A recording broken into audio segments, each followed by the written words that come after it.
Good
evening, everybody.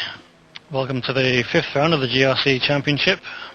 This is Season 6 and the Division 2 race, coming to you tonight from the Sugo circuit in Japan. Brought to you on PSR TV by redshiftnews.com. As you join us there, we have the first car on track in the qualifying session. This is Jan Duin in the No Fear Porsche. He's on his first car to come around on his flying lap. It's quite a twisty circuit, is Sugo. A couple of long straights, but the start-finish straight is it's quite severely uphill at the first part of it. So anybody carrying any weight is going to have a big handicap going up that particular hill. Driver's got to watch out for running wide on the last turn, as Jan only just gets away with there. He comes up the hill. And we'll see what benchmark he sets for everybody else as he crosses the line. So it's at a 45.5, and actually his teammate Hans Brouwer has already put in a 43.6. So that little mistake costing Jan more than it might have appeared. It can be a very tricky circuit, this one.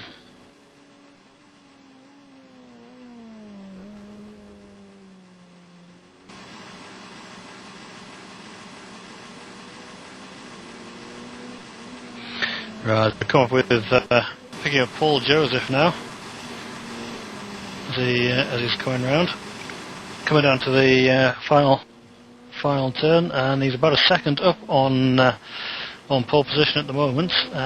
Pole position has now been taken by Jonathan Hill at 139.1 as he watches his teammate coming up the hill. There's Paul Joseph underneath the Dunlop Bridge. We'll see where this puts him. A long wait for the start-finish line as he crosses it about now, and that puts him into second place, 140.1, so second behind his teammates. So that's a Hill Motorsports 1-2 at the moment. We'll see if anyone else can upset the two.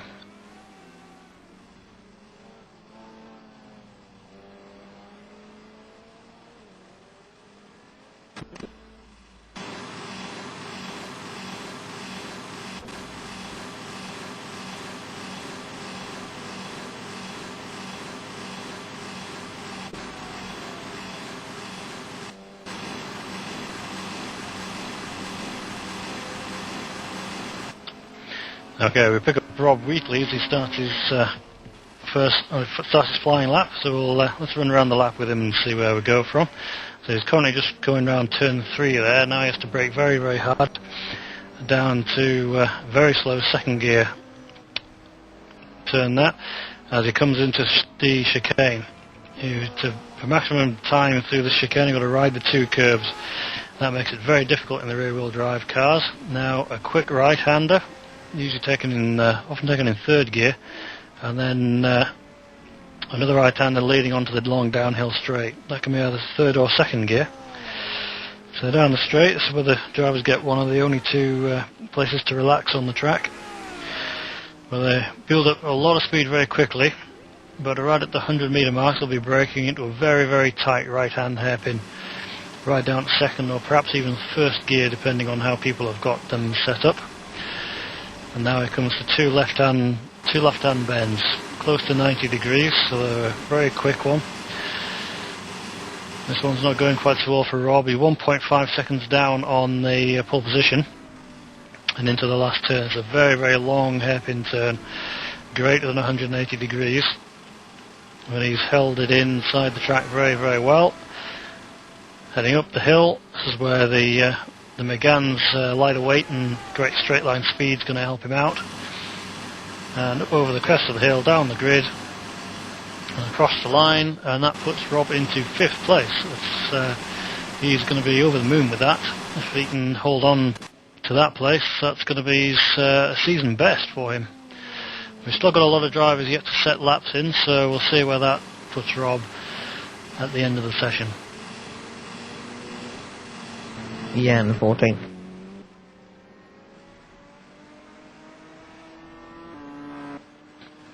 As we pick up Jan Haak, second place in the championship at the moment.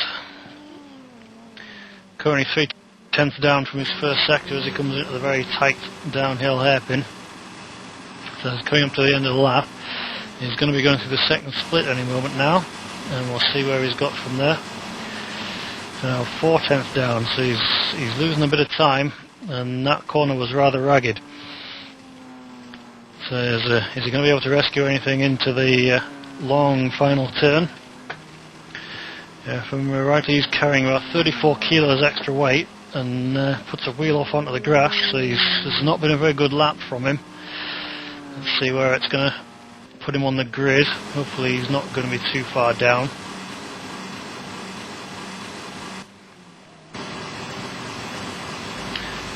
And that's put him into 3rd place, so just 1.2 seconds down, so a couple of mistakes in the final sector really cost him.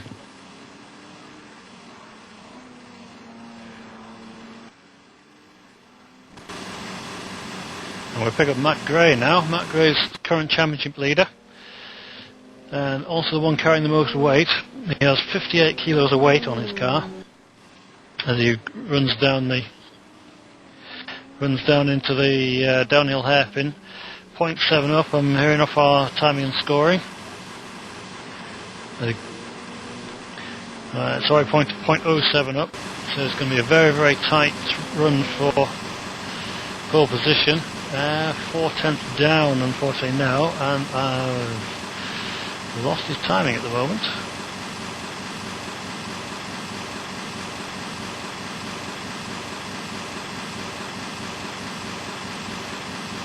We seem to have lost Matt Gray there, so let's see if we can pick someone else up for you.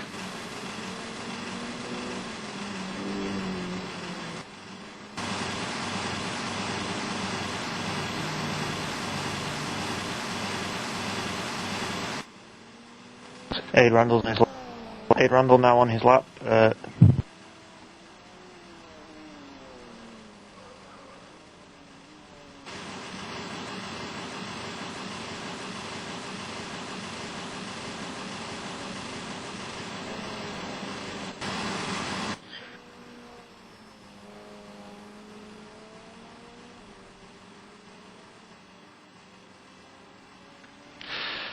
And popping over to the top 10, we have Nico De Bruin for Redoubt Racing.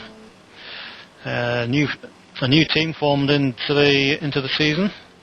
Also in Alfa Romeo, been a very, very popular car this season. And Nico's put in quite a respectable time there. But at the moment we still have the two Hill Motorsport Alphas holding down first and second.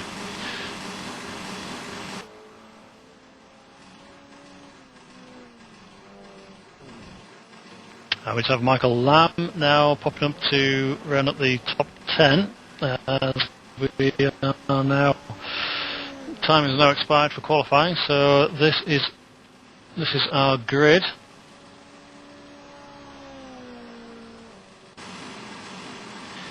Let's pick up the last driver to set his time, which is Aid Randall, as he comes round to 15th place.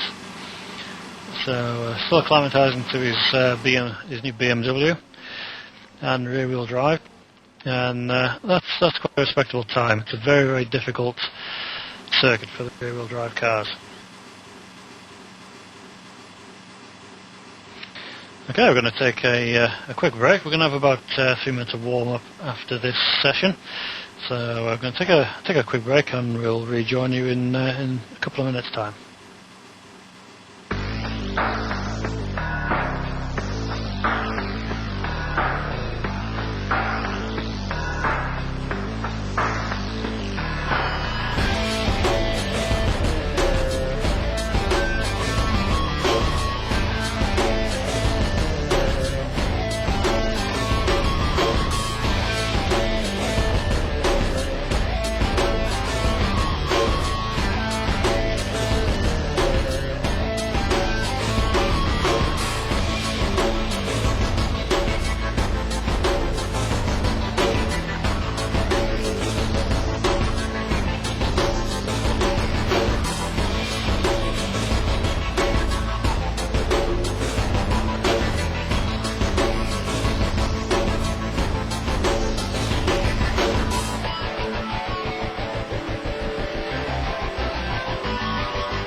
welcome back everybody.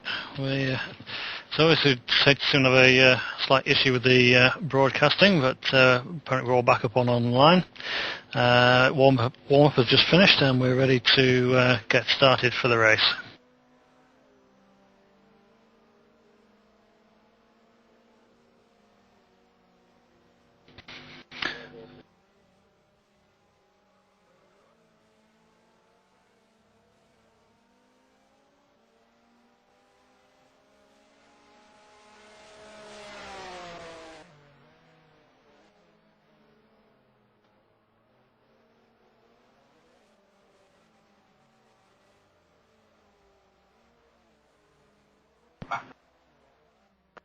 So, everybody, with the fifth round now, we are nearly halfway through the championship this season, and we have Matt Gray at the moment way out in the lead in this championship with 234 points ahead of Jan Hack, who is in second place with 187. Mark Tyler is in third with 165, who unfortunately can't make today's race. Marcus Rodriguez is in fourth, followed by Jose Benedici and Paul Joseph. Alan Strang takes 7th, Eric Galot is 8th, Jesper Hagström is 9th, and Jacobo Seguide is 10th, and that's the top 10 for today. The top 8 drivers for the championship automatically receive weight penalties, as we're just about to go live now for the sprint race.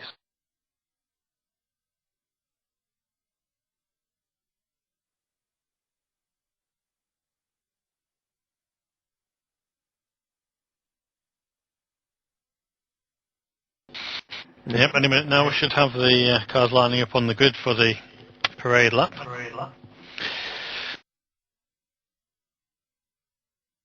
Attention grid, will all non-essential personnel leave the grid now?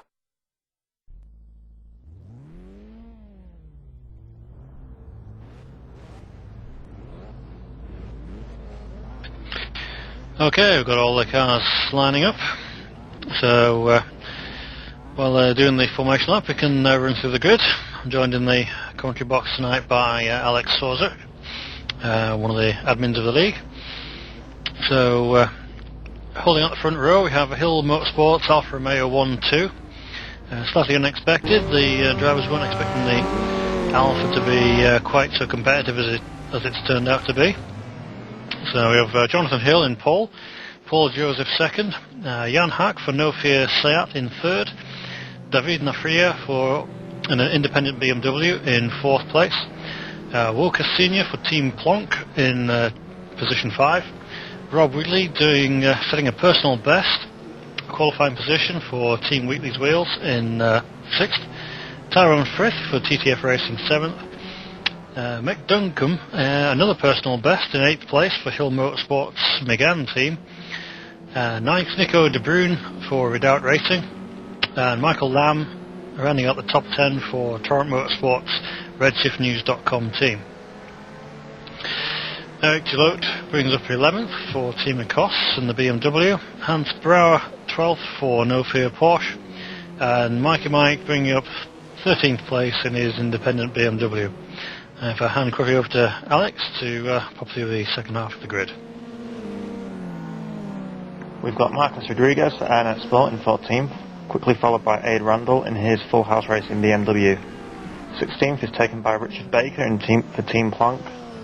Roland Johansson takes 17th for SRM BMW. Jan Duin is 18th for No Fear Porsche, and Andy Griffiths is 19th in his ATS Team Whirlwind Alfa Romeo. In 20th we have the sole Skoda on the grid in ND8, one of two Skodas, with Francisco Gutierrez lining up right behind him in 21st. Maria Whitley is 22nd for Team Whitley's Wheels, and Matt Gray is 23rd after suffering issues in qualifying, meaning he couldn't set a time. Ferry Bivets rounds out the grid today and starts from the back row in his Torrent Motorsport BMW. So we've noticed a lot of drivers being very up and down in the qualifying performance, whether this is to do with penalty weight or not, I'm not sure, but it does seem to be provide a good mix of drivers and positions in Division 2, and it's it's giving us some excellent racing, so let's see how they get on at Sugo. First turn's going to be quite tricky. It goes downhill into a very tight second gear off camber corner, so there's really only one way through it, so it'll be interesting to see how they deal with it. So everyone starts lining up on the grid, and won't be long now before we get the lights to go.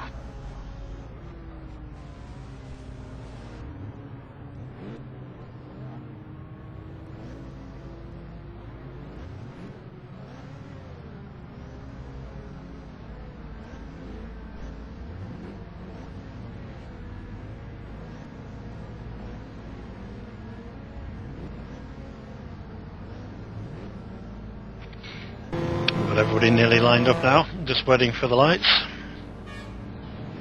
And here we go, 2 lights, 3 lights, 4 lights, and sprint races go. The leader gets a bad start from pole position, is swamped by 2 free cars as they come streaming down into the first turn here. David Nefera takes the lead. Yeah, rocket start from the BMW, the rear-wheel drive helping it out a lot. So it's David Nefera leading into turn 3. Everyone seems to have got through turns 1 and 2 okay. So we have Paul Joseph slotting in second place, Jan Hack third, and our poor man Jonathan Hill is slipped down to 4th place with Tyrone Frith putting him under pressure. Walker Senior for Team Plonk is holding in 6th as they come around the first half of the lap. So Nefera is going to lead them onto the long straight for the first time. Paul George is still behind them, but the BMW's managed to pull out a bit of a gap. The rear-wheel drive layout's helping him in traction. All these drivers will probably be on the soft tyre, although they have been finding that it's been burning out very quickly. Oh, Jan Hack has a big lunge at Jonathan Hill, and he's well off the track into the gravel, so he's going to take him a while to get out of there, and that's going to cost him a lot of positions, still only being the first lap. So now we have David Nefera, Paul Joseph, Jonathan Hill, Tyrone Frith as our top 4.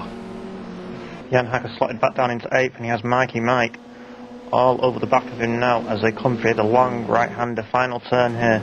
It's important to get a good run out of this corner and not to run wide, otherwise you lose acres of time and position in all that within the first few laps.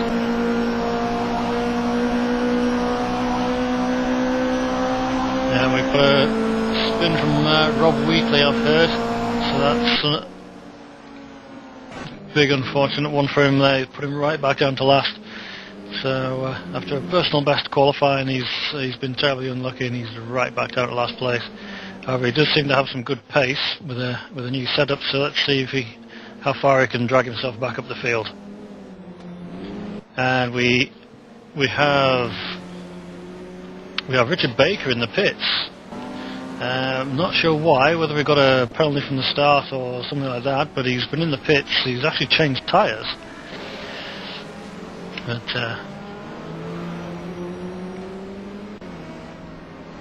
we're hearing about some other incidents on the track as well. Michael Lamb has dropped back down to last place along with Andy Yates. So whether these two have come together, I'm not quite sure. I don't know if we're going to be able to get a replay of it, but I just caught the end of that incident.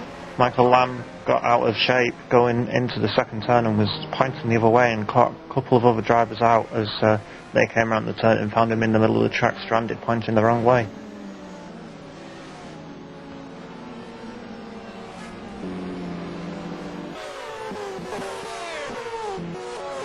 In second position we have Paul Joseph with his teammate Jonathan Hill all over the back of him as they come around the final turn. Coming up the hill, Joseph big fight going on between them. Joseph has Jonathan Hill has the slipstream as they come up down towards the first turn. Now this is going to be an attempted pass to second position, and I think Paul Joseph just makes that easy there. Jonathan Hill, the last thing we want to do as teammates is take each other off. So Jonathan Hill back now up into second place. He seems to be the faster of the two Hill Motorsports cars during the evening. So let's see if he can get after David Nefera. The Alfa is quite a difficult car to get off the start line, and Obviously Jonathan's setup not quite tweaked enough to keep his pole, but he's fighting his way back through, and he's got 10 more laps now to take the lead, and he's right up behind him straight away. Eric Gillot go off the track, so that's cost him a bunch of places. He's slipped down to 8th place now, slipped off at turn 4. And we've got, they're going for the lead now into this tight corner. Jonathan Hill's closed right up in the space of half a lap here. This could be a good fight for the lead. 2 laps gone, so on the 3rd lap.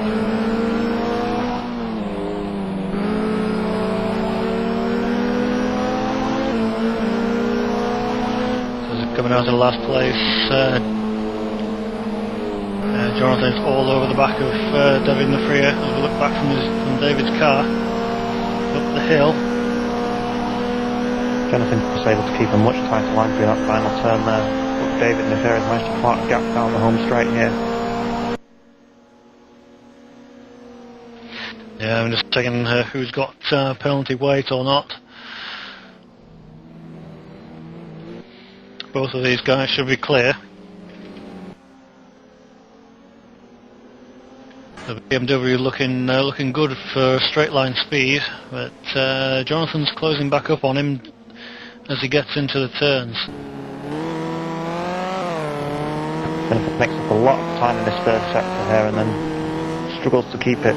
He gets right up behind him here as they come up towards the double right-hander at the end of sector 1. If you can get a good run out of this, the offer is absolutely massive through the chicane. It's obviously much easier to get through the chicane than the BMW, and that's enabled him to get into the slipstream now. Gone down the downhill straight. Is he going to be able to have an attempt at the bottom of the hill? And so although he's pulled out the slipstream, but not this time, not close enough.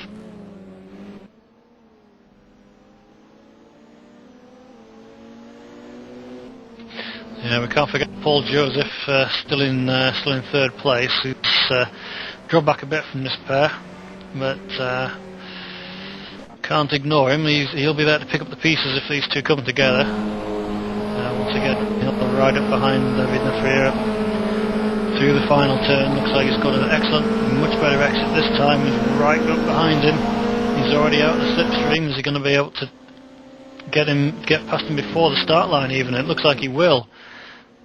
He's got a huge run onto the straight, and that is Jonathan Hill into the lead. Will he be able to throw the anchors out in time to make it round turn 1? And he does. That was beautiful. Beautiful clean move. Straight past him on the start finish straight.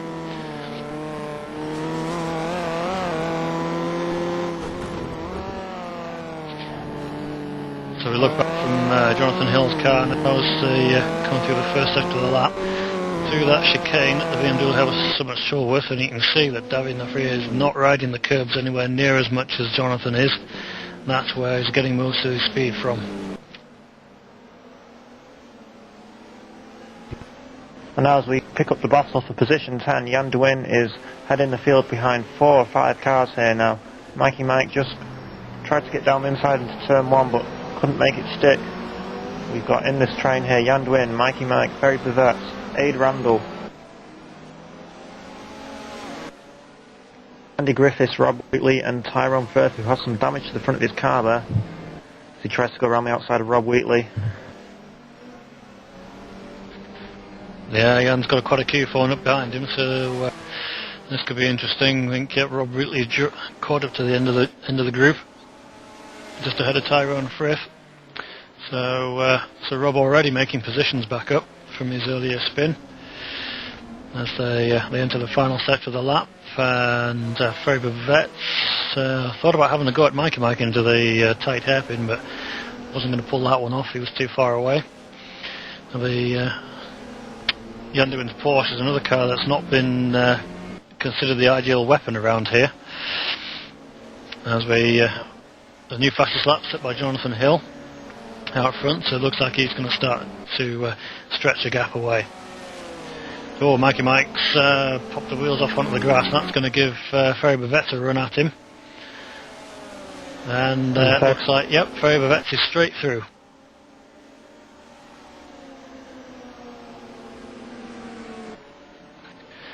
There's a huge drive by Faber. Oh, Mikey Mike's just popped back past him into turn 1. That was excellent bit of opportunism there. Faber Vets maybe just braking a little bit early, and Mikey Mike just said thank you very much. So, huge drive so far though from Faber Vets to come all the way from the back of the grid to running in 12th at the moment. So all this little scrapping. Oh, Mikey Mike's lost it. Rode the curve, it's a little bit hard in the chicane, and that's what it does to the BMW. So that's Mikey Mike out of the little group.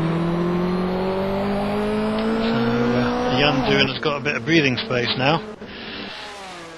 But this may mean now that Faber Vets can start to reel him in. But we shall see how that goes on, because now Faber Vets is holding the queue up. Aid Randall right behind him.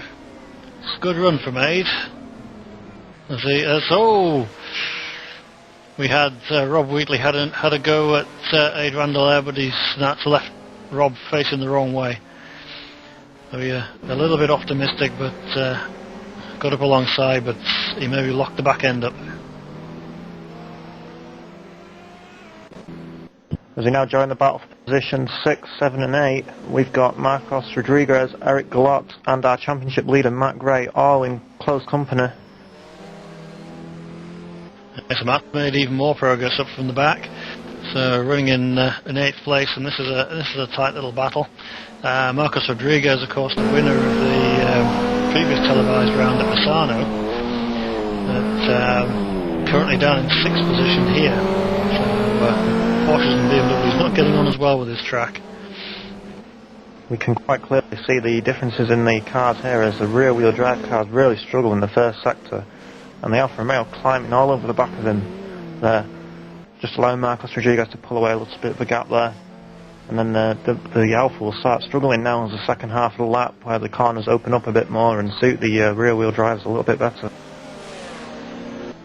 Yeah, that's true. I've been having a lot of trouble getting my own BMW for Division 1 to handle the first sector of the lap, and clearly some of these guys are having a bit more of a problem. But front wheel drive is definitely looking very, very strong at this track.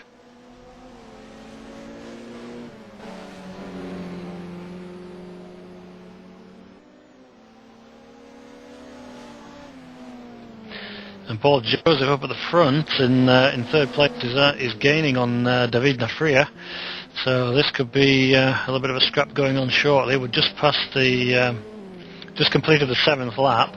Jonathan Hill sets another fastest lap. Now if David Nafria is losing pace, which doesn't appear to be on his lap times, this may mean he's actually on the hard tyre and not the soft. My own feelings on the soft tyres, it has dropped off pace very quickly at this track because it gets too hot. And a change for P10 now, as we see Faber Vets making a move on Jan Duin, and this time he's made it stick into turn 1. Got his braking point right, so now it's Jan and Ferry for that. Jan's going to have a go back into the turn 3. That's going to be very tight, but very good driving from both of them to make that work. A little nudge from Jan, and that's actually lost him a bit of ground as he tried to avoid that. But so Ferry passed and clear. Pops Jan down a position. He's still running in 11th, and we'll see if the 2 cars behind him can catch. Matt Gray just tried to get a run on Eric Galot for 6th position, 5th and 6th position. Struggled to make it stick though. Following behind now. Yeah, as we're picking up there. It's right off the track. And that's given Matt Gray an open invitation, and through he goes. And that's up to 6th place for Matt Gray. Another fastest lap from Jonathan Hill in the meantime, but Matt Gray's now got over 12 seconds to go to the next car up the road, which is Jan Hack. So I would say that's as far as he's going to get in this race, unless there's any mistakes or retirements up ahead. As long as that is, Eric Jalot is not going to be able to repass him, and he's got right back in the slipstream, with Matt Gray carrying nearly 60 kilos of weight, and Eric Jalot has made it stick into turn 1, and he's back past Matt Gray. So this battle is going to run. This could run till the end. Very close between the two drivers through turn 3. As he found a bit of contact, small touch by Eric, and that just nudged Matt slightly sideways. But Eric waits and lets Matt sort himself out. That's good, honourable driving from Eric. Let's let Matt get a bit of breathing space now, though. So we'll see if Eric can catch back up. If he can, then Matt Gray's work's not finished yet.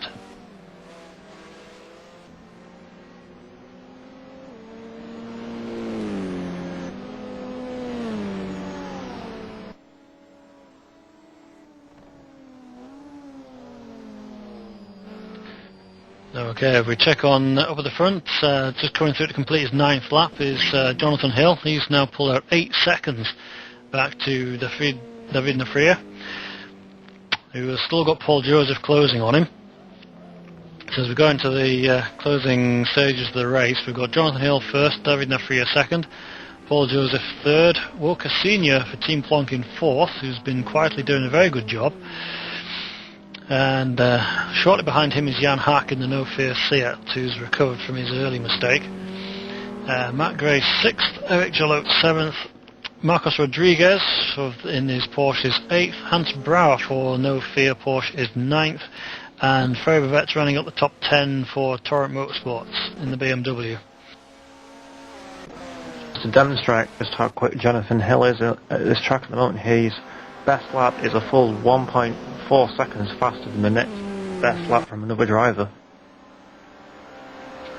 There's a massive difference around this track, and that's why he's now got a 9-second lead.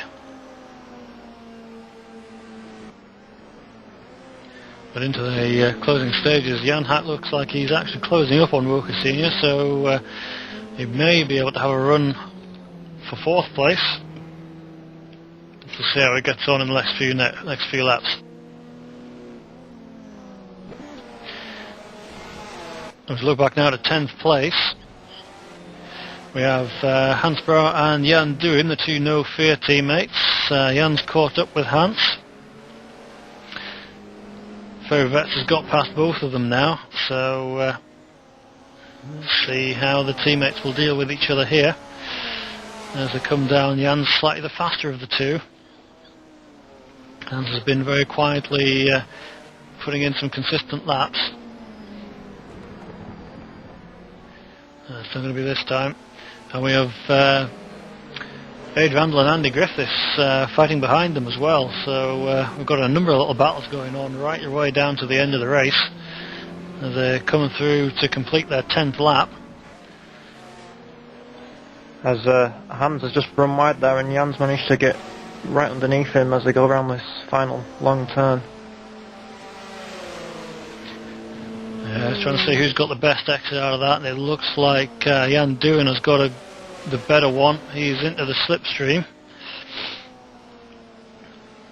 Pulled out with the two Porsches are very identical in straight line speed, and he's took back in. Behind them, the battle behind them is actually catching them very quickly. So Andy Griffiths is rapidly closing up on the back of Jan Duin. So he's going to have to watch his mirrors. They both broke very early for that first turn there. I think they both didn't quite realise just how quick, as Jan almost locks it up and goes into the back of Hans, and Hans gets up on the curb and loses 2 spots there. And Ade Randall's coming up right behind him, so Hans could lose another place if he's not careful very shortly. As they all come out onto the highest corner on the track, coming out on the downhill straight. Let's see what happens down here.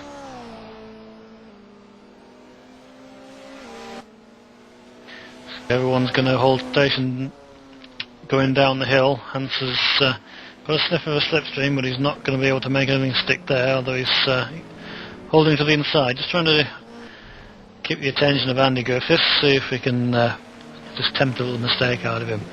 And also seen cruising up behind this little battle is Mick Duncombe.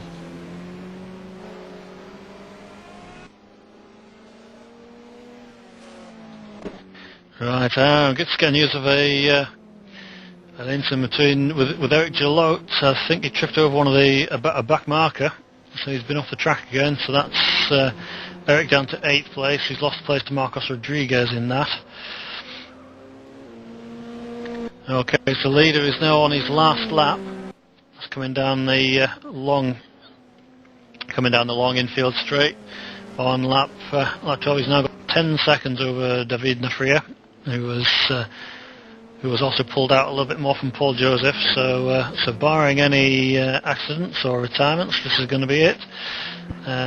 2 corners to go for Jonathan Hill, and what I believe is his first victory in the season.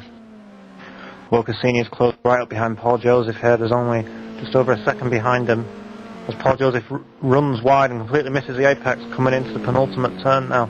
They're closed right up coming down the final turn. Jonathan Hill across the line. Jonathan Hill comes across the grid, flashes his headlights.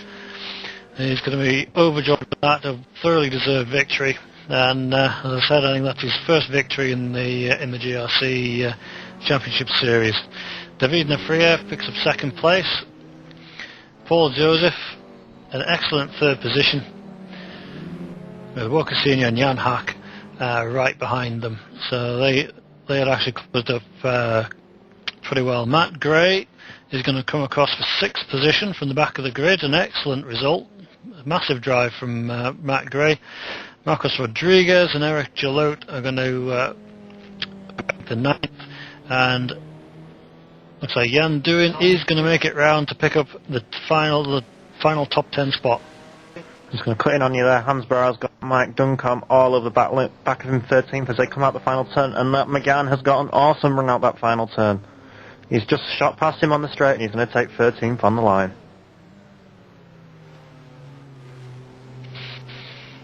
Oh, like for Hans getting a poor run onto there, but still going to be a decent result for him. As he always keeps saying to me, he's not the quickest, but he does keep going consistently, and I think that philosophy has done him well in this race.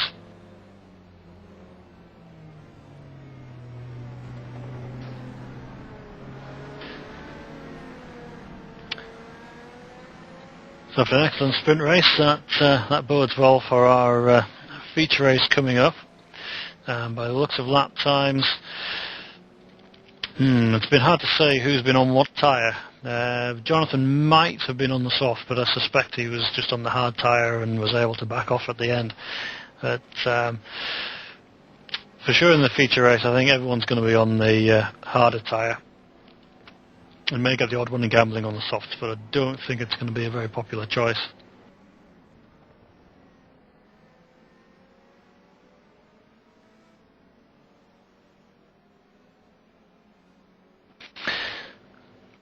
Okay, we've got a few minutes now until we pick up a qualifying for the second race, so we're going to take a short break.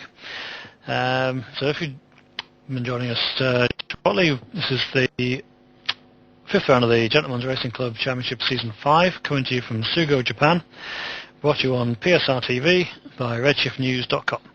We'll be back with you in just a few minutes.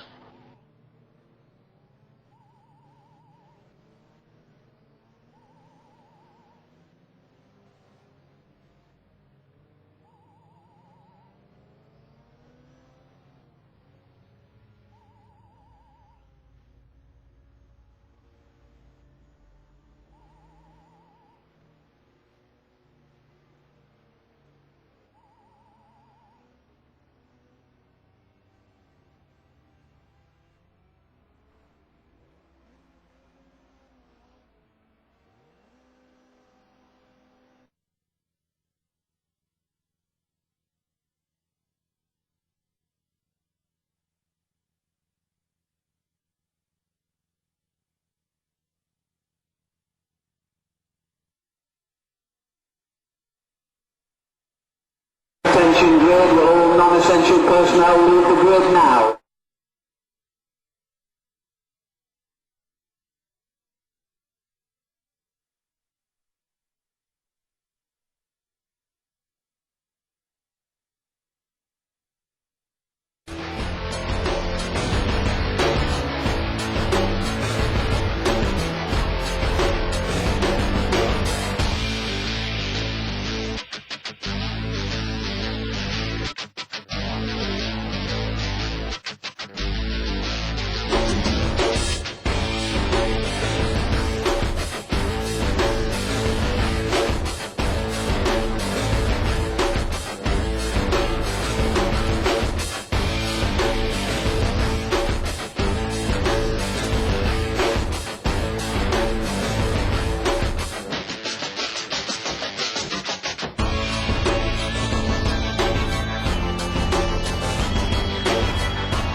Welcome back everybody.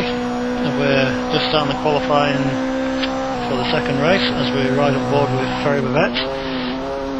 Down the main start finish straight. Got a break earlier than you think you might have to into this turn. Staying in about second gear through turn 2 and into a very tricky turn 3. It's one of the curves that they've got to ride that the BMW doesn't like at all. Now we come on to the worst part of the lap for the BMWs, which is the chicane. You notice they're not riding the curbs very much, if they can help it. Now they come up the hill, third or second gear. All the drivers coming to mines up. Turn and then another right turn onto the long downhill straight. This is where they can really let the cars fly and wind them up to something like 135 miles an hour. Just topping out in fifth gear by the time they get to the bottom of the hill. Need a brake just before the 100 metre board, about there, into a very tight second gear hairpin. Out of that turn, nice clean drive, and into two 90-degree left-handers that finish the lap off. Slight miss of the apex and Ferry for that one, but and the second one. Ideally you need to just touch the curbs on the inside of those two corners, and into the final turn now. This is a really long, full, tighter than 180 degrees right-hander, and that leads you into the uphill start-finish straight. It's vital to get as much speed as you can out of that last turn. Get up and over the hill, top of the hill, and across the start-finish line. So let's see where this is going to put Ferry, and that is up into provisional pole position for 140.9.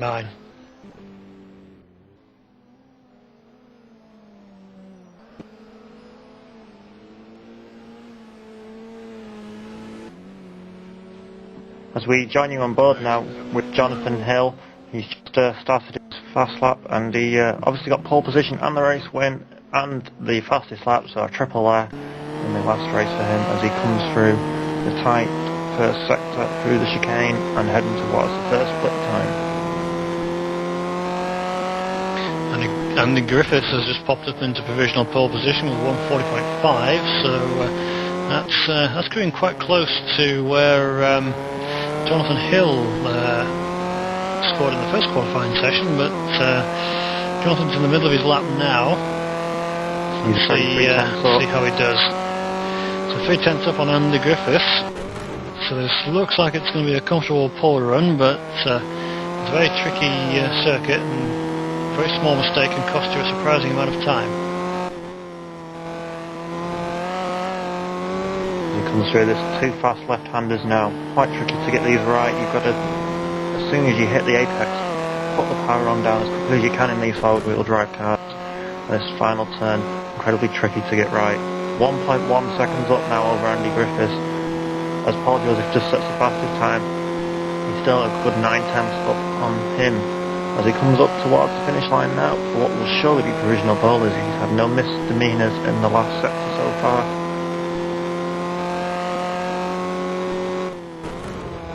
A 139.1 puts him on pole by 1.1 seconds. Very impressive lap time from Jonathan Hill. So once again it's a Hill Motorsports 1-2, but Andy Griffiths has been made a big impression in third place at the moment, so let's see if he can hang on to that.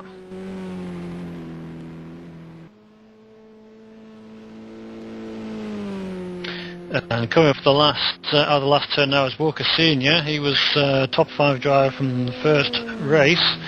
Let's see where he's put himself on the grid as he comes across the grid now, and across the line into 4th place. So another good lap, another good solid lap from Walker Senior.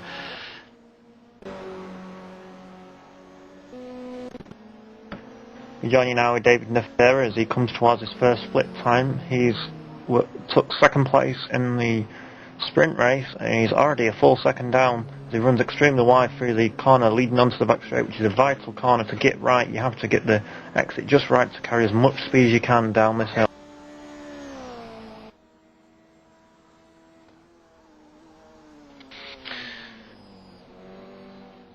Yeah, so as David's on his hot lap, I've spotted Matt Gray on his warm-up lap behind him, so we can see if we can pick him up afterwards.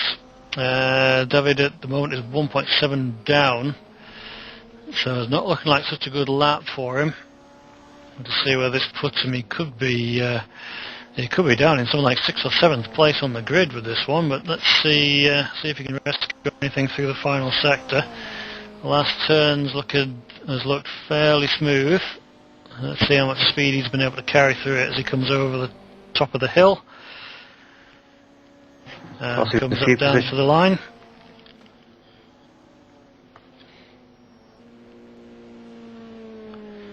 And 7th place for David Nafria, so not as good a lap as he put in the first race. And now pick Matt Gray up, he's just started his flying lap. They're running wide out of turn 3, hopefully that's not going to cost him too much, but anyway you run right here seems to cost you quite a bit. Through the chicane, battering over the curves. The Alpha can really ride those excellently, where the rear-wheel drive cars just can't ride that. They'll spin the wheels up. The front-wheel drive, of course, can get away with it as it comes out onto the long straight, but he was run too wide out of that turn there.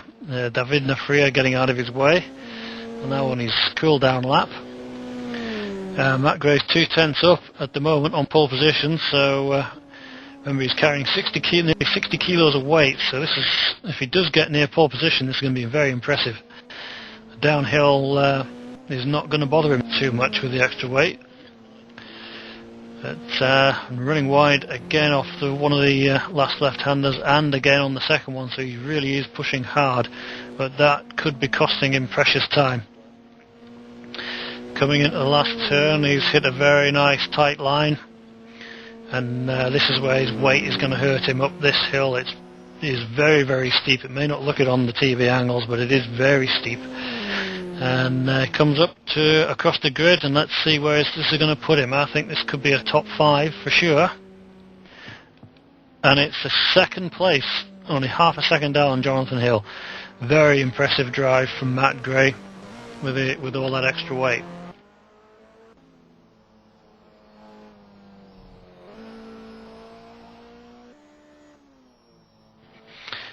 Now what looks like the last driver to set the time is going to be Aid Randall. As he comes down the long infield straight now. So in his Full House Racing BMW. Very innovative paint scheme on this car. It's gone down very well as their press releases. He's just overbraked himself into the downhill hairpin though, so he's still got the two left-hand bends to go. The first one was quite neat, second one neat again, and it looks like he's nice and smoothly on the power as he comes down to the final turn. But it looks like he's 3.3 seconds down, so somewhere he's made a mistake that's really cost him, but he's got a decent run out onto the straight. Let's see where this is going to put him. This could still put him a good way up the grid, because they've been very, very spread out in time at this particular track. It's separating the drivers' row quite a lot, and that puts Aid into 12th place. It's a very respectable position for him, and that's going to position him well for the race.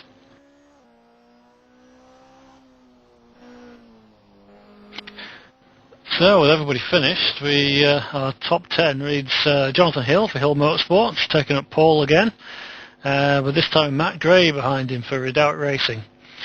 Paul Joseph 3rd, Andy Griffiths 4th for ATS Team Whirlwind, which is, I believe, a season and personal best for him.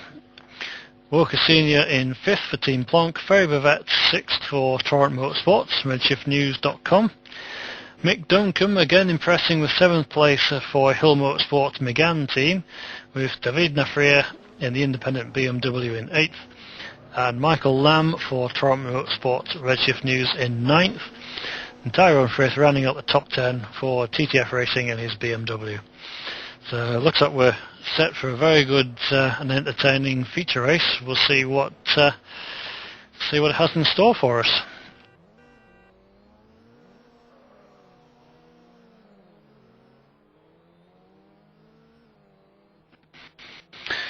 We've got some notable names starting at the back now. Jan Hack, Jan Duen and Eric Jalot, all showing right at the back of the grid after having issues in qualifying. So this could be another fight back drive from these three. We're going to have to watch them coming through.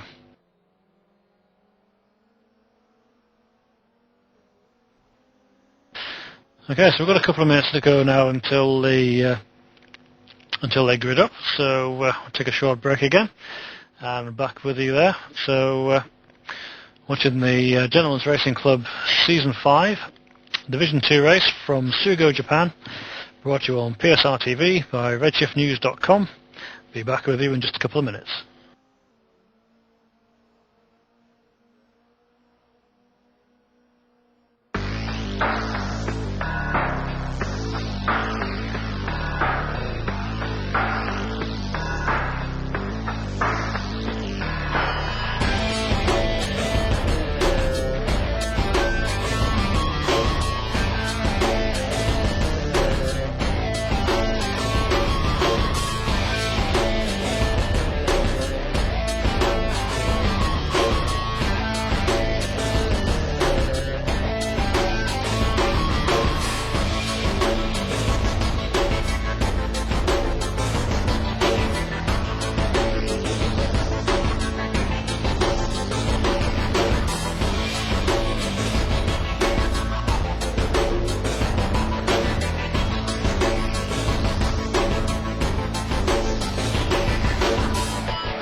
personnel leave the grid now.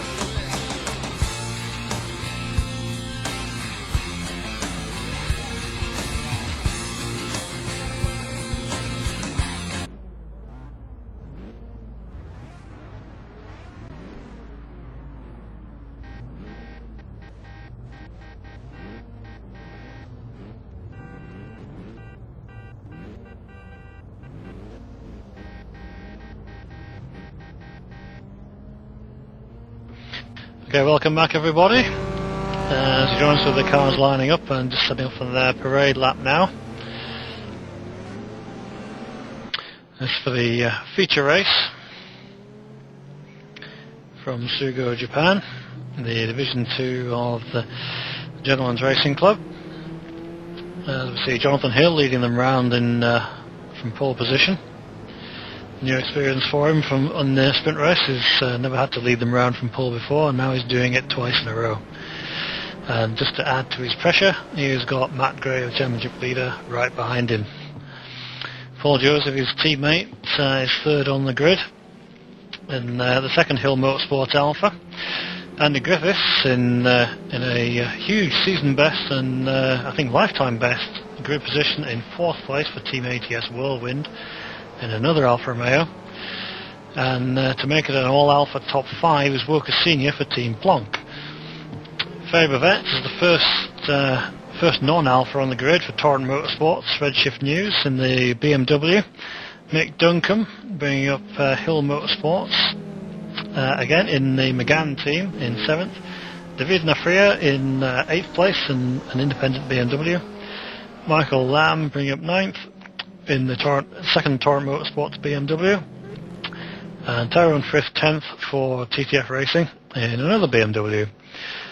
On to 11th we have Francisco Gutierrez in the Hill Motorsports Skoda, so an excellent showing for Hill Motorsports in general, and 12th Aid Randall in the Full House Racing BMW, and Bob Daleks, and he can complete the grid. Yep. We have Mikey Mack starting in 13th in his BMW. Hans Barr in his No Fear Porsche is in 14th, followed by Andy Yates in his Skoda in 15th. Richard Baker starts 16th in his Alfa Romeo, followed by the SRM BMW of Roland Johansson. Maria Wheatley lines up her Team Wheatley Porsche, Megane, in 18th position, closely followed by Jan Hack in his Seat. Rob Wheatley in his Seat. Jan Hack is slightly above position there. Jan Hack starts 20th. Jan Duin 21st, Eric Galot 22nd, and Marcos Rodriguez 23rd. Nico De Bruyne brings out the final Alfa Romeo, as we've had a spinner on the parade lap as drivers behind try not to crash into each other, as they can get. As Aid Randall got his BMW out of shape in the final turn, perhaps warming up those tyres a bit too hard. Yeah, looks like everyone's got away with that though, so difficult one. Maybe drop the wheel off onto the grass in the last turn. Easy to spin it if he does that, but it looks like everybody's got away with it, and we'll give him a bit of ribbing later on. Okay, we get everybody forming up on the grid now. A couple of drivers look like they've just run out of position, and we'll be ready for a start in the second now. We have 5 Alfa Romeos in the top 5 positions, all front-wheel drive of course. How will the BMWs that are just behind them and the Megane of Mick Duncombe fare? They should be able to get superior start off the line. It should be fun coming into turn 1 here now as the red lights come on and we're about to go racing. Let's go on the feature race. Matt Gray's got the jump on Jonathan Hill, who's got a shocking start again, and the front-wheel drivers have made a pretty decent start. So Matt Gray clearly into first corner. We have Walker Senior second, Paul Joseph third. Michael Lammer's got a rocket start up into fourth. Andy Griffiths slotting into fifth. David Nafria taking up sixth. Jonathan Hill's fallen all the way back down to seventh with Tyrone Frith right behind him. So it's been all action in the first 2 turns. Looks like everybody's managed to get through fairly cleanly. A little bit of a couple of nudges in the back of the field, but everyone looks okay. As with Matt Gray, our leader, has already pulled out a big gap. He's already at least a second and a half up on Roca Senior as he comes onto the back straight. So we now have Alphas 1, 2 and 3 followed by the BMW of Michael Lamb. Then we have another Alfa Romeo of Andy Griffiths. So it's all looking set for quite an interesting race. We have some quick drivers that are out of position and are going to be trying to come up through the field. Jan Hack has already come up from the back row all the way to 15th place. Let's see, another one who was on the back row, Jan Doohan, is up to 20th. Looks like we have a spinner through the field as someone is dropping down. Trying to find out who it was. Robert Baker, I think it was, who spun, and looks like he's got going again now, but Matt Gray now 1.6 seconds up, so Wilkesini has stabilised the gap as they come up to complete lap 1. 24 laps the distance, and it's going to be a long trip. So we've got Andy Griffiths, David Nefera and Jonathan Hill for 5th, 6th and 7th, all close coming into turn 1 now. Jonathan Hill looking to make amends as Ferry Bivets also had a little sneaky look at Tyrone Firth there, but just can't make it stick quite. Jonathan Hill all over the back of the BMW through this tight, twisty...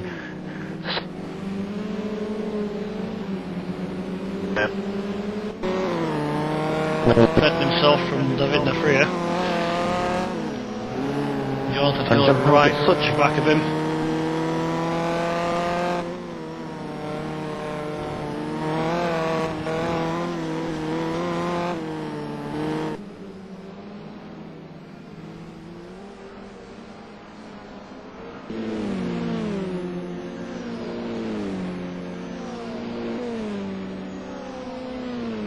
Nefria.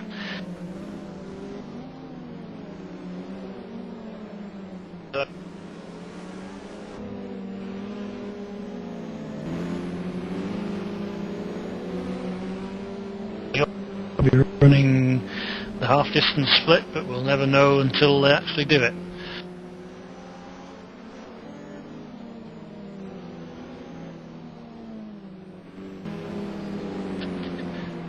Matt Gray coming out the final turn, and he's pushed his lead up now to 2.3 seconds.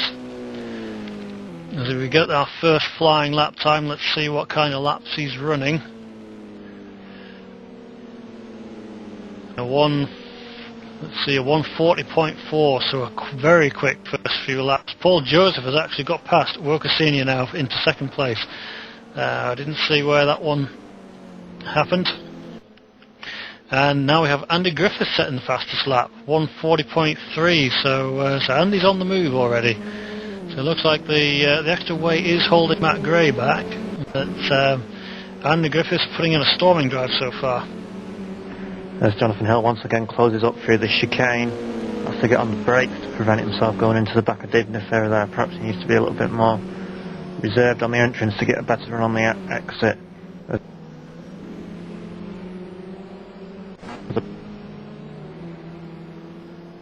Only a tenth or two, car length or two between them as the BMW manages just to pull away along the straight, but the toe now starts bringing an effect and bringing Jonathan back into play, but just too far away to make any kind of a move.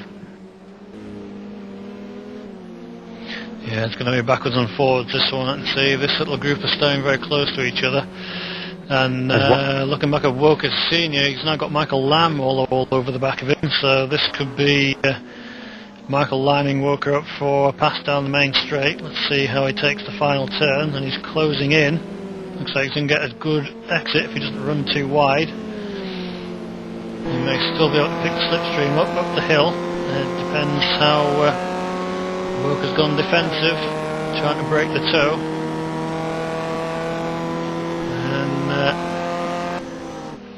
As Matt Gray puts in another fastest lap, Mike Lamb goes to the inside and straight through onto the into second place, and that looks like Andy Griffiths is off. What happened there? I didn't catch what happened. I don't know if there was contact somewhere, but Andy Griffiths was off in turn 1, and he's all the way down to 9th place with Jan Hack behind him now. So it looks like he got a hard hit into the barriers there. I don't know if we can get a replay of what happened.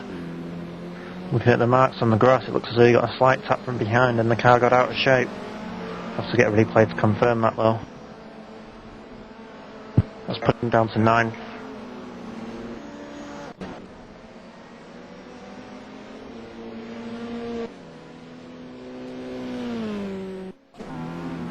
And we've had also... Where's Jonathan Hill gone?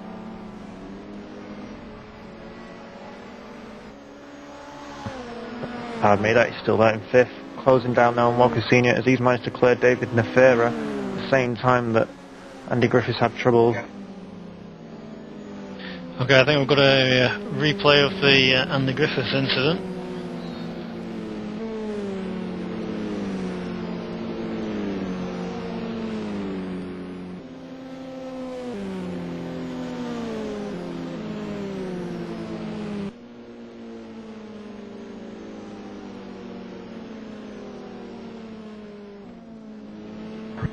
The drivers come down the straight on the replay there. Yeah, it looks like David Nefria who missed his braking point, outbraked himself massively and ended up straight into the back of Andy Griffiths. So huge disappointment for Andy Griffiths. He was running in career high position and running very fast. Jan Hack has since passed him for 8th place, so Andy's still picking back up live, and he's still running in 9th place. So picked up live, we've got Jonathan Hill. Got Jonathan Hill in 5th position, right up on the back of Walker Senior, as the kind of inventively coloured purple and orange Alfa Romeo seems to go back through the field slightly today after having made a great start. He's been passed by a couple of cars already. Jonathan Hill piling on the pressure now, looking to make amends for that poor start he had once again. I wonder if his first gear was just too long to get a good start in that Alfa Romeo. I had that problem at Misano and got eaten up early on the start line. Yeah, it's a big problem. It's an approach I tried at Misano with the BMW, and it does not get you a good start. I had a much shorter gear for most, and that got a much better start. So Jonathan Hill may have to look at his gearing for that one. But now that he's up and running, he's right up behind Walker Senior, and he looks like he's going to be going for P4. And again, he's going to do it before he gets to start-finish line, straight past. Got a massive exit from the final turn and got the job done. So Jonathan Hill up to 4th, and now he's got to close down Michael Lamb and see where he gets to from there. So looks like we've already got already lapping one of the back markers. It's Nico de Bruin, I think they're coming up into in another Alfa Romeo as we pop down to, I believe it was P12. Got another big battle going on with Marcos Rodriguez, David Nefria. It was actually lost a lot of positions down to 13th, and Mick Duncombe in the back of them. Mick dropped down from his top 10 qualifying position. I'm not. He must have been tangled up with something in there, but so far he looks like he's having a very good race with David Nefria and Marcos Rodriguez. Let's see how well they get on.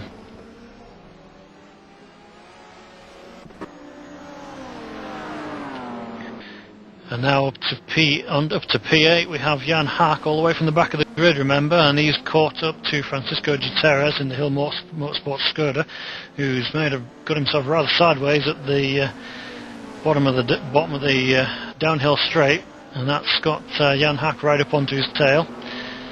Jan's another one carrying weight today, and let's see how he gets on through the final turn. He's got to keep it in tight, not put too much throttle on, or he'll push it wide, and that looks good. But again, extra weight's going to hurt him up this hill. And it looks like he's not going to be able to get it done this time round. He's not close enough to pick up the slipstream. So it's going to have to be another lap wait for there as they go past Nico de Bruin.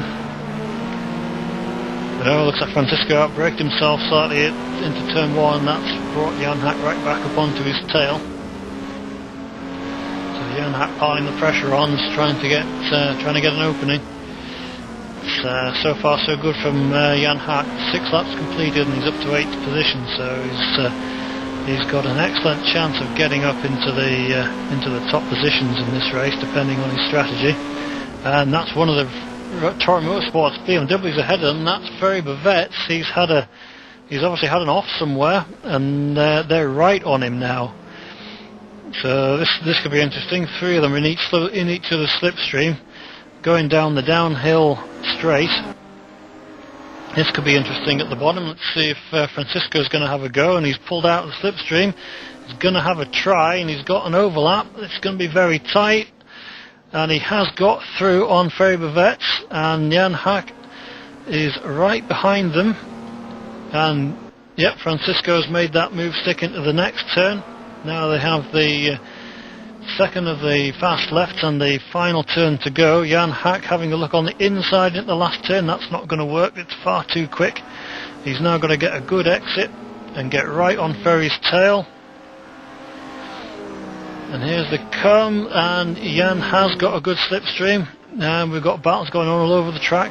Jan's got the slipstream, he's out, and he's going to have to use the straight line speed of the seat, and he's going to get by Ferry Bavets as well. He's going to have to outbrake him into turn 1 if he wants to do it.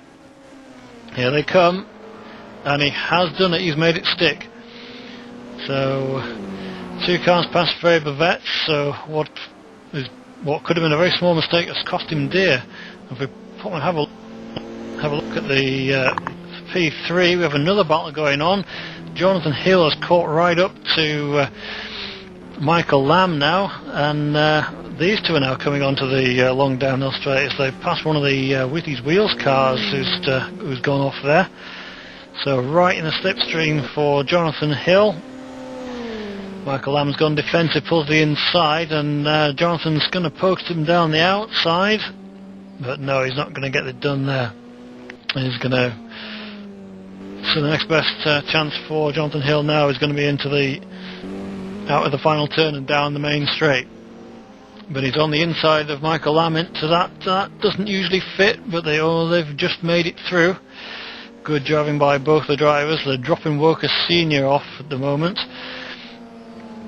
And Michael Lamb's run very, very wide, and this is going to give Jonathan Hill a great exit from the final turn, and indeed he's right in the slipstream. Michael Lamb goes defensive again, but it's not going to be enough. Jonathan Hill's going to be right alongside him by the time they arrive at turn 1, and I think that Michael Lamb's the one who's going to have to brake first, being on the inside line. Let's see what happens now. So Michael's he's been very, very good on the brakes, and he's successfully defended his position, but he's got his hands full now. These two are 4 or 5 seconds behind the second place car, Paul Joseph, as we have our first pit stops going on. We've got Francisco Gutierrez in the pit lane, taking his pit stop on lap 8 of 24 with 16 laps remaining, so that's quite early. Oh, sorry to cut across you there, but Michael Lamb's lost the position to Jonathan Hill. He got well out of shape in the uphill section, and now that's left him with Walker Senior all over the back of him. Jonathan Hill clean through up into 3rd place. So as Walker Senior now attacks Michael Lamb into the downhill hairpin, it looks like he's been a bit more assertive, and he's got through in there. A little bit of contact, but both got away with it. But Walker's run very, very wide, and that's let Michael Lamb back through again. So honours even as Michael Lamb pulls a big drift out of the second of the fast left-handers. So let's see how they get on as they come up the hill. Michael Lamb seems to be struggling to get his exit right from the his final turn. So Walker's right in his slipstream, but Mike's pulling away. So looks like Walker's not going to get that one done. Now, since Jonathan Hill's got past him, he's pulled away by about 2 or 3 seconds, but he's still got at least 6 seconds back from his teammate Paul Joseph in 2nd place, who's a further 6 seconds back from Matt Gray, who's currently in the lead.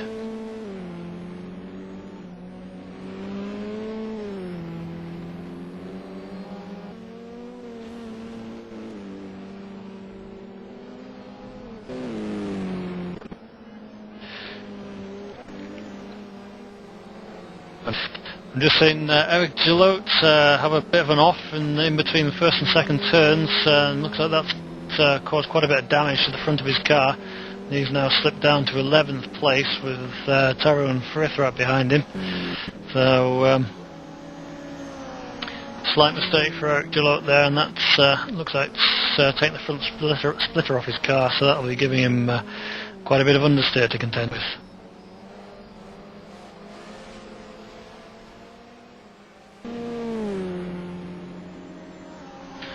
And we should be getting some of the front runners will be getting ready for their pit stops now.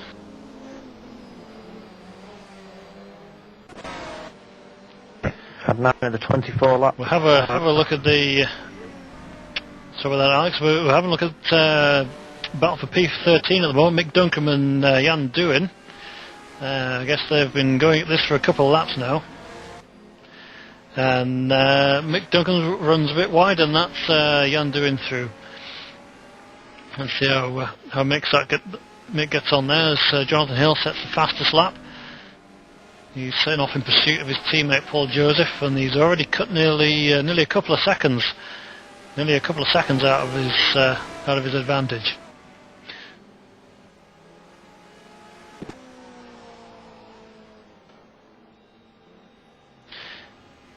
As we see Eric Gillot in the pits, looks like he's going to be repairing some of the damage, but he'll probably take advantage of this to make his main stop. Looks like fuel only for Eric Gillot, which is what I'm expecting most of the drivers to be doing.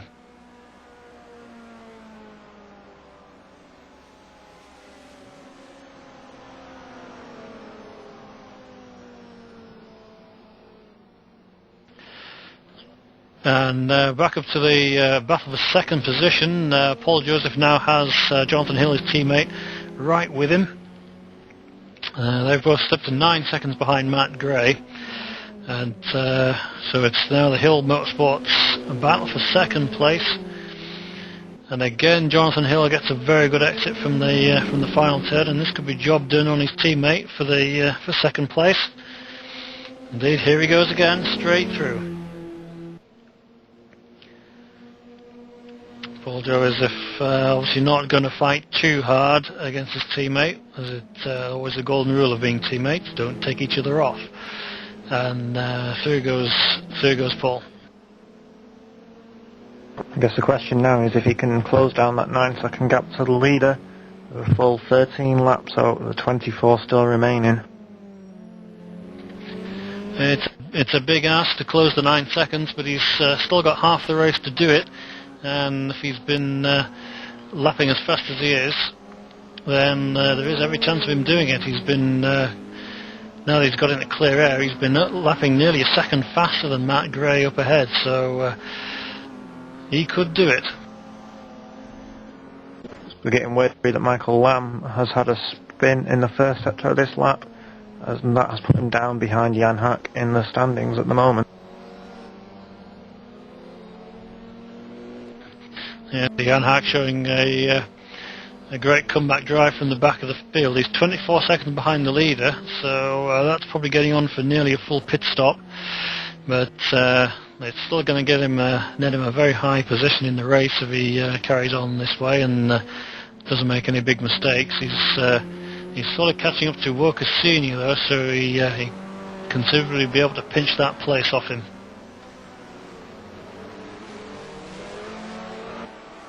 Closest on the track at the moment is position 18 between Francisco de Serres and Mikey Mike. The Skoda versus BMW, and they're behind Hans Brouwer in the no-fear Porsche. We have position 3 in the pits as Paul Joseph comes through the chicane and gets on the speed limiter. Comes down towards his pit bay now. The first of the second row of pit bays. Got to be quick. His quick hit will show if he's taking tyres or not, and he's in quite a long pit stop here. I think he's taking tyres.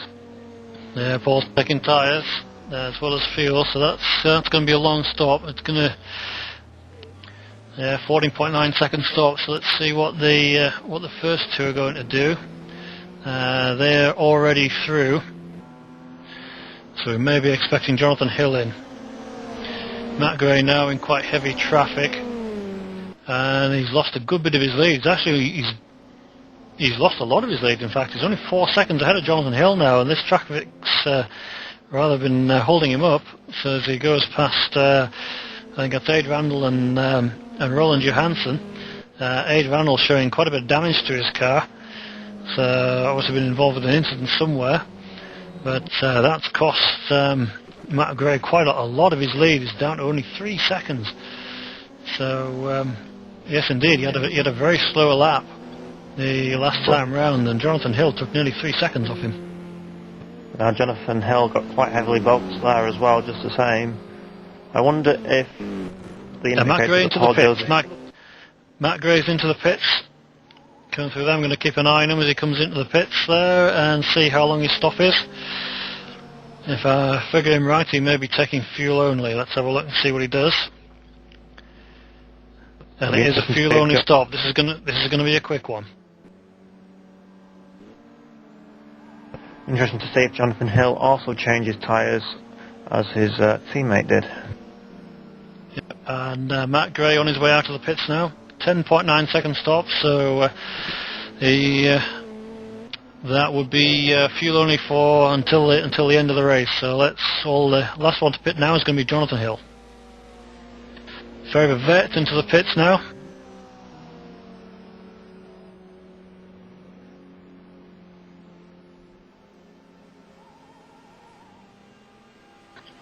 Yeah, that's true. I wonder if he picked up a little bit of damage somewhere and it's had to be repaired, or he missed his box slightly, because all of that will affect the pit stop time.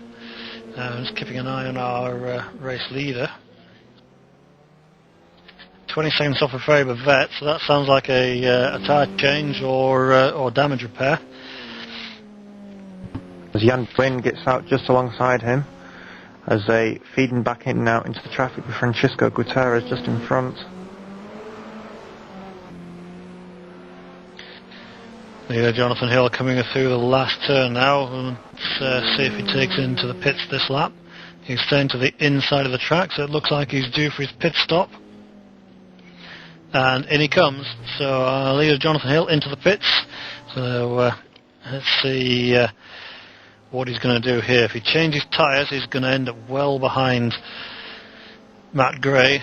So that, if he really wants a chance of winning this race, he's got to do it fuel only. He was broke right up well before the speed limiter there, and was on before he entered the pit line, so he lost quite a bit of time there. I think he is changing tyres. Jonathan Hill changing tyres. Matt Gray's already gone through. So a long 14-second pit stop for Jonathan Hill. So that's going to put him at least 7 seconds or more behind Matt Gray. So that leaves him the remainder of the race to try and catch that back up again. So puts Jonathan Hill into fourth position with David Navera in third, yet to stop. We have our leader is Jan Hack, who started at the back of the grid. We've had Andy Griffiths into the pits, tyres and fuel. 14.4 second stops, and he's going to feed back out. By the looks of it, he's going to feed out just ahead of Wilkes Senior, maybe, not quite. So, Richard Baker. I'm getting confused between the two Team Plonk cars. So Andy Griffiths back out into 12th place, but I know not everybody's stopped yet. And Richard Baker runs off the track, so that gives Andy Griffiths the place back again. We've got Gutierrez and Andy Yates going door to door in the two Skodas here for 14th position. Got a bit together there through the chicane, but Andy Yates appears to pulled away as our leader, Jan Hack, is into the pits.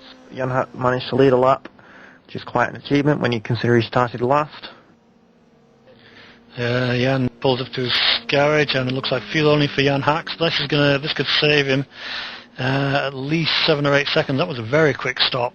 So obviously right on his marks, 5.7 seconds. This is going to bring him up quite a long way And I see Jonathan Hill just go through the picture around turn 1 as Jan is now in the pit exit. Will he get out ahead of Jonathan Hill's teammate? And it looks like he has. So that is Jan Hack up into 3rd place in the pit stops, all down to not changing the tyres. Of course, Paul Joseph did change the tyres and will have a much better advantage as this race goes on. Presuming he's on soft tyres, he's going to have a lot more speed, and Jan Hack's going to have a hard time keeping that place, I think. Yeah, it's going to give Paul Joseph a grip advantage, certainly in the earliest laps. But I know he's been out on those tyres now for 2 or 3 laps already, and the longer he runs on them, Jan Hack will regain it. Ferry Bavets spun in 14th position trying to do a pass on Francisco Gutierrez, and he couldn't make it stick, and he stuck it in the gravel trap at the first turn.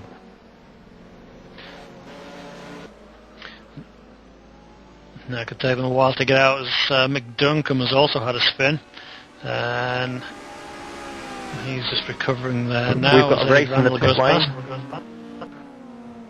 No, we haven't got a race in the pit lane. The Nico De Bruyne was actually lapped as Mikey Mike exited the pit lane. Okay, so as we complete lap 16, we have Matt Gray up in the lead by 10.2 seconds from Jonathan Hill. 3rd place is Jan Hack, 14 seconds behind. So Jan has actually got a chance of getting 2nd place, depending on how he goes.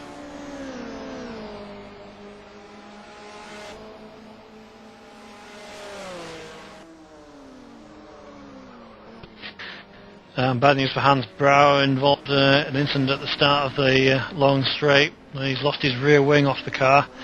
I believe he had a spin and got collected by someone else. So he's making his way carefully back to the pits to get a new rear wing on. If he goes too fast, it'll just spin out on him. So he's got to take it nice and easily. And yep, it looks like he's holding on to that back to the pits.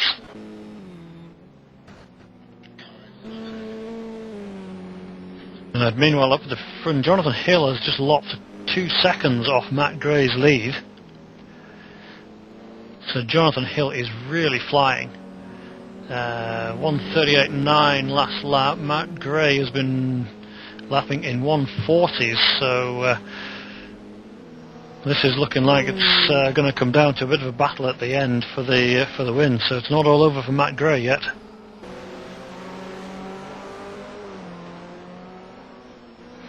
Meanwhile, battling for the final points-paying position is Eric Jalot and Ferry Bavets.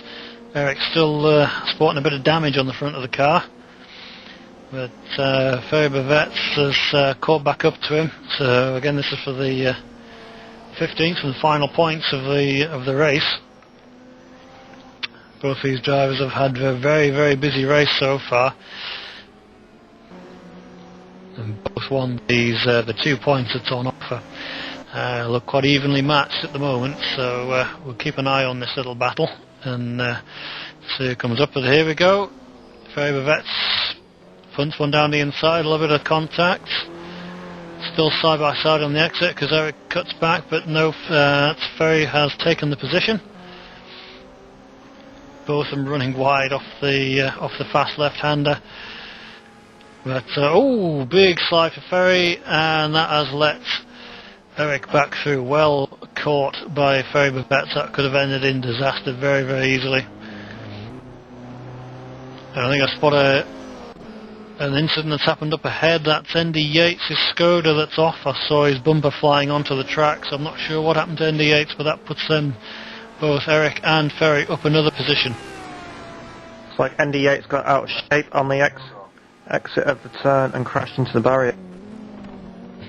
I've discovered that Hans Brouwer has actually retired the No Fear Porsche, so obviously a bit too much damage to cope with. And in the meantime, Jonathan Hill has lost a lot of time. Yeah, he's dropped down to 4th position. He must have had some kind of an incident, but now Jan Hack and Paul Joseph have got past him.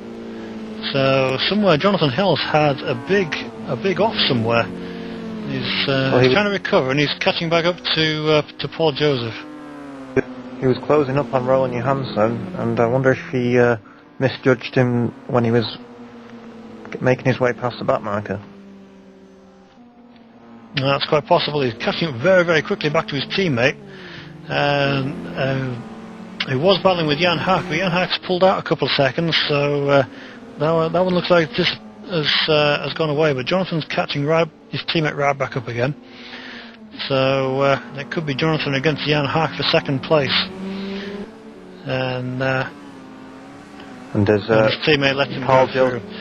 Paul Joseph suffers a Raikkonen-esque loss of power there down the back straight. Yeah, Paul Joseph letting his teammate through, and he's dropping behind quite rapidly. So I'm just wondering whether Paul's got a little bit of a problem going on with the car.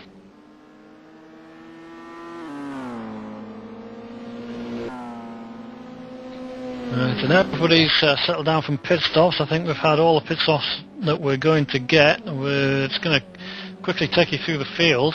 Matt Gray out in first place by 12.9 seconds now for Redoubt Racing in the Alpha.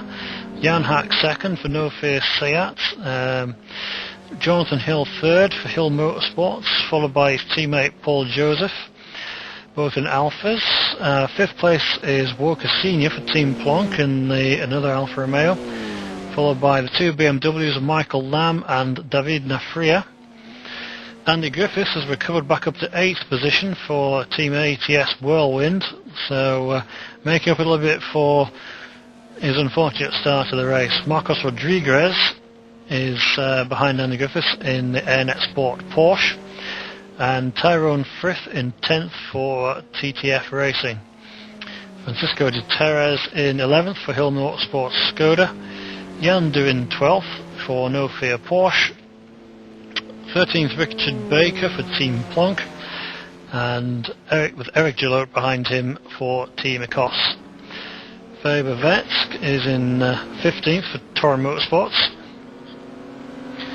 And just going to look now, we now have a battle going on for second place. Jonathan Hill's caught right up with Jan Hack, and Jan Hack has had a quick off on the track, all over the grass, so that's not going to help him out onto the long back straight.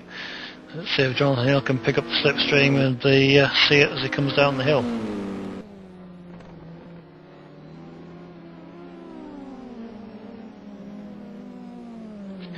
It's an interesting tyre battle going on here. Jan Hack obviously on the hard tyres because he didn't change his tyres at the pit stop, whereas Jonathan Hill's on the softs. Now Jan went very defensive then. I think that was a mistake, because that's allowed Jonathan to get right up close to him, and this is going to Jonathan's favourite overtaking spot.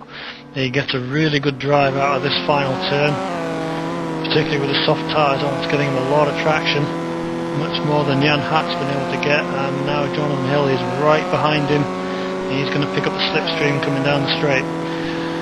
Jonathan also is not carrying any penalty weight, whereas Jan is carrying a bit, and Jonathan Hill pulls out and he's clean through before the braking zone for turn 1, so this should be job done for second place. But he's very, very wide, nearly goes off the track and gives the place back to Jan Hack. But a good move from Jonathan Hill, straight back up to second place, but he's now got 13 and a bit seconds to Matt Gray and only 4 laps left, so this looks like another one in the bag for Matt Gray, to be honest.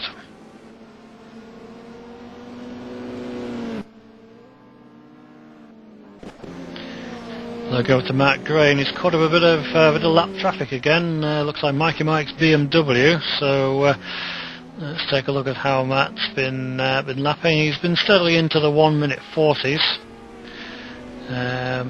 We know Jonathan Hill has been able to run quicker, but now obviously his tyres are going to be getting a bit the worse for wear as Matt Gray negotiates Mikey Mike's car.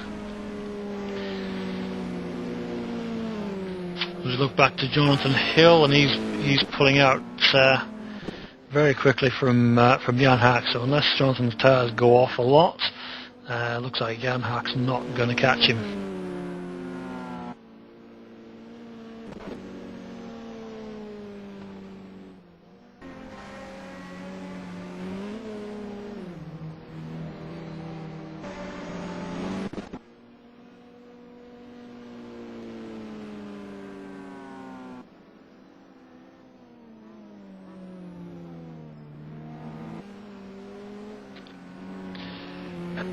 Michael Lamb spins out from position 6, sorry.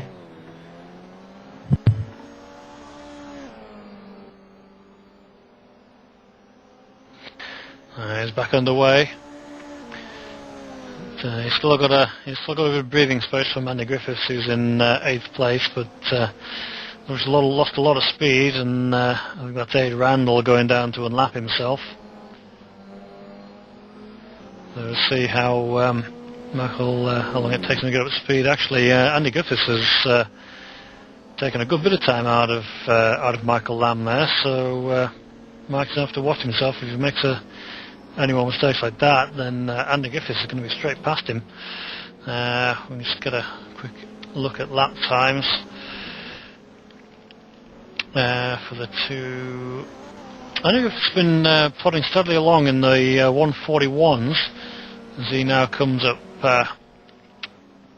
to lap Aid Randall, who's still showing the damage on his car, so he obviously hasn't felt the need to go in and get it repaired. So worth keeping an eye here and to see if Andy Griffiths might be able to catch up to Michael Lamb.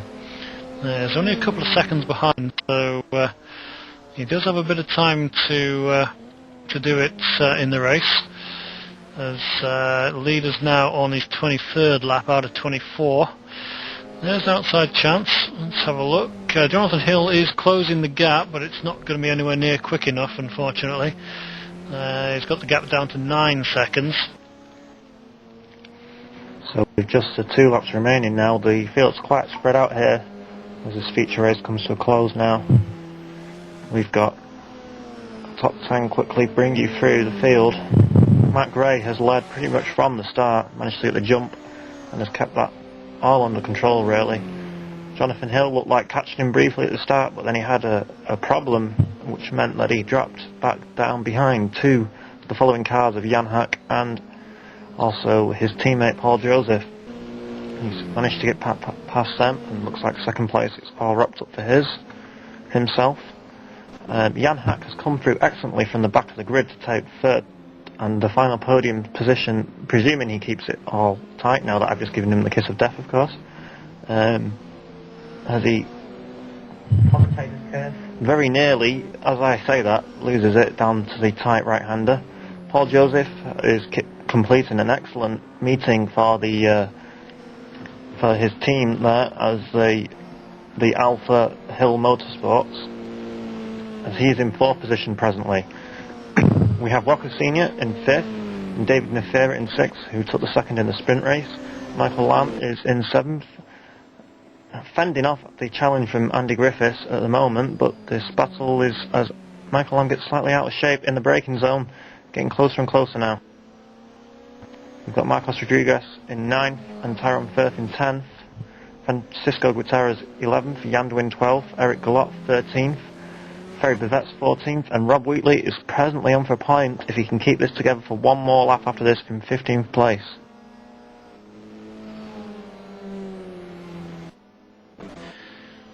Joe's just been watching the battle for 7th place, which I think is about the closest battle on the track at the moment. Andy Griffiths had been able to close right up to Michael Lamb, but he's dropped back a little bit now. So as they come on to their last lap, we've got another battle on the track, which is for 12th and 13th place. Jan Doohan and Eric Jalot. And out the final turn, Eric Jalot's got a very, very good exit, but he can't get through because Jan's in the way. And right behind them is Ferry Bevet and Rob Wheatley. So this is going to be a big mix-up on the final lap as they're coming down 3 wide into turn 1 in the background. Rob Wheatley right on the inside. He's going to take 2 places at once, and it looks like he's not quite done it. He's got the 1 position off Eric Jalot. That was a brilliant move, and he's defending hard to get around there now. As Eric Jalot has a go up to regain his position, and he has done that. So Rob Wheatley nearly had a couple of extra points there, but that woke everybody up at the end of the race. But let's see what he does now as he goes on to the long downhill hairpin. Matt Gray has taken the win here, followed by Jonathan Hill in second. Jan Hack has taken the third podium spot, and Paul Joseph fourth. Bocassini crosses the line fifth. David Nefera is sixth. Michael Lamb seventh, with Andy Griffiths all over the back of him as they come up the final turn. Now, will they be able to get a run in that Alfa Romeo? Doesn't look like it. He's not going to be quite close enough to take that seventh spot off Michael Lamb. And meanwhile, back for 12th, 13th, 14th, and 15th. I don't think this is all finished yet because it's going to depend on how good an exit they get. Particularly Rob Wheatley gets from the final turn. We know how fast the Renault is in a straight line. Can he get a good exit from the final turn? It looks like he's too far behind, so I think these guys are going to finish in the order that they're in at the moment. Not going to be any changes. They're all too far apart now. So Yandu in 12th, Fabervet's 13th, 14th Eric Gillot, and Rob Wheatley nearly pinching that 14th from Eric Gillot, but coming in for the final points in 15th place.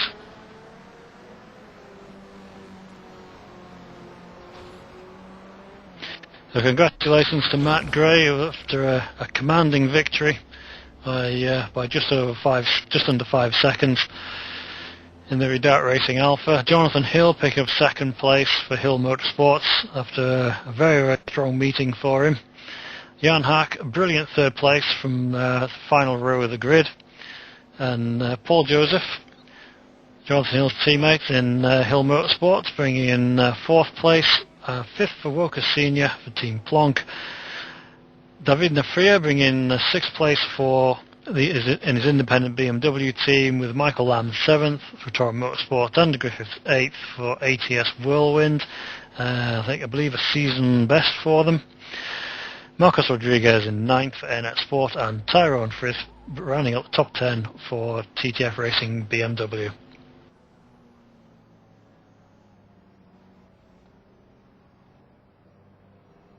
We've got Francisco Gutierrez took 11th, Jan Dwin 12th, Ferry Bevets 13th, Eric Gallop 14th, and Rob Whitley 15th. Round out the points finishing positions.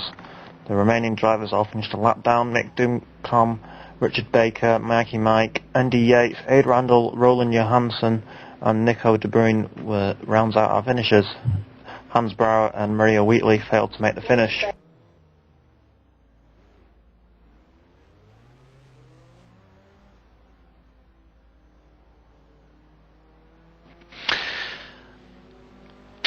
Okay, so we're going to take a break for just a couple of minutes, and we'll see if we can get some of the drivers up for interviews. So you've been watching coverage of the fifth round of the GRC Championship, Division 2 from Sugo, Japan, brought to you on PSR TV by redshiftnews.com. We'll be back for some interviews in just a couple of minutes. See you soon.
Okay, welcome back everybody. We've got a few of the drivers from the event into the booth with us. So first of all, we're going to move on to our feature race winner, Matt Gray. Matt, well done in the feature race, but not such a promising sprint race for you. Just take us through your two races in your own words for us. Yeah, the sprint race, I guess, is one to forget, but unfortunately had a bit of a mechanical issue, we shall say, during the first qualifying, which put me at the back of the grid.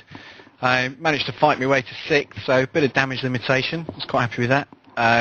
So obviously going forward into Q2 for the feature race, I was definitely looking for a bit of a better position. I managed to get 2nd on the grid, and thankfully, due to a good start, managed to sort of halt first off the line. With 58 kilos, I can't complain at that. Indeed not. Where do you think the weight was hurting you the most? I know it's not going to be good up hills, but was the car particularly difficult with that amount of weight around here? Yeah, I've been having problems all week with trying to get the car to turn in. The Alpha does have a very understeery sort of nature as it is, and just sort of adding the weight caused the tyres to heat up a lot quicker than I thought they did. I had to put a lot more camber on to get it to turn in, which unfortunately meant the tyres wore quicker, and in the feature race was an absolute nightmare. Even hitting curbs in a front-wheel drive car, it was just proving too difficult to handle as it came off the exit. You just let it slip. How you did so well there, Matt. You've sneaked in a 4-wheel drive somehow there. I wish. You know, I just sort of get the Subaru on the track, but no, front-wheel drive. But it's certainly a difficult circuit. I've not clicked with Sugo as much as the others, so a win with the amount of weight I had was certainly extremely satisfying, to say the least. Yeah, were you aware just how fast Jonathan Hill was catching up? Because at one point he was taking a lot of time off you before he had a spin. So were you getting a bit worried about that at that point? Yeah, a little bit. I've been sort of chatting to John all week. We've been sort of having a bit of a banter in the pits and that, and he's been consistently quick. With no weight as well, he's proving very fast, and sort of towards the end of the feature race, I saw the laps, and his time sort of clocking down by almost a second a lap. I thought he's going to get me here, but unfortunately, due to John's spin, managed to withhold the lead. So very chuffed. Okay, thanks, Matt. We've also got Michael Lamb in the booth as for our only other interviewer. So, Mike, how was your evening? We spotted you. Seems to be every time we spotted you, you were facing the wrong way. So, how was it? How was that one for you? Yeah, in the sprint race, I managed to get 10th on the grid, which I was very surprised about, and had a reasonable start. But unfortunately, Mike Duncombe in front of me in the beginning was very slow to react to the lights, and unfortunately, he boxed me in, so I was pretty much ended up where I started in the turn 1. Then kept the car going for a bit, but due to the lack of practice or other commitments, I really could not get the hang of Sugo in the sprint race. Unfortunately, that's why you saw me facing in the wrong direction a number of times, and then in the end, I clipped the wall and it punctured the tyre, so I had to retire because of that. And so I went back to the drawing board for the feature race. Did a few tweaks to the setup and went out in qualifying, got 9th, which again I was very surprised about. Had a rocket start and ended up 4th, I believe, in the turn 1. I think I would have got 3rd if Jonathan Hill wasn't so slow off the line, but there you go. And then got past Paul Joseph, I believe, or I was catching him, but I got past Woker Senior, and then unfortunately a couple of more spins, and then ended up with Jonathan Hill behind me, and had a good race with him, which I was quite happy about. Went into the pits for a splash of fuel, then had a bit of a dice with David Nafri, and then unfortunately yet another spin due to the handling of the BMW around this track is not quite to my liking. Ended up 7th, so solid points. I'm happy with that. I can't complain, and also thanks to the team for giving me the opportunity to drive, and you guys are doing a great job on the broadcast.